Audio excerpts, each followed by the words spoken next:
एका क्षणात कुटुंबाचा आधार हिरावला. आता 3 मुलांच्या शिक्षणाची जबाबदारी नगरसेवक दिलीप पाटील यांनी उचलली. नमस्कार, आपण पाहत आहात 4K डिजिटल न्यूज चॅनल.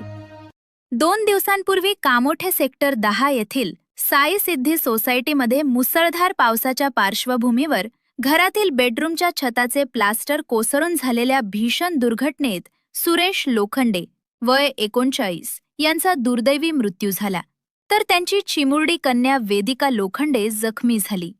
या हृदयद्रावक घटनेमुळे लोखंडे कुटुंबावर दुःखाचा डोंगर कोसळला असून संपूर्ण कामोठे परिसर शोकसागरात बुडालाय. घटनेची माहिती मिळताच सुषमा पाटील विद्यालयाचे चेअरमन तथा नगरसेवक माननीय दिलीप पाटील यांनी लोखंडे कुटुंबाची भेट घेऊन त्यांच्या दुःखात सहभागी होत कुटुंबियांचे सांत्वन केले. या कठीण प्रसंगी त्यांनी केवळ धीरच दिला नाही, तर कुटुंबाच्या भविष्यासाठी मोलाचा निर्णय जाहीर केला.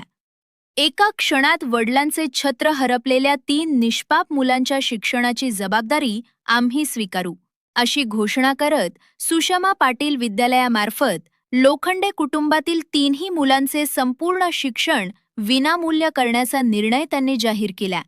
दुःखाच्या काळात दिलेला हा संवेदनशील आधार लोखंडे कुटुंबासाठी आशेचा किरण ठरला असून या सामाजिक बांधिलकीच्या निर्णयाचे नागरिकांकडून सर्वत्र कौतुक होत आहे. यावेळी नगरसेविका कुसुमताई म्हात्रे, समाजसेवक सुरेश खरात, राजेश रिटे, सोनू पाटील तसेच यश चिले उपस्थित होते. यावेळेस दिवंगत सुरेश लोखंडे यांना सर्वांनी भावपूर्ण श्रद्धांजली वाहिली.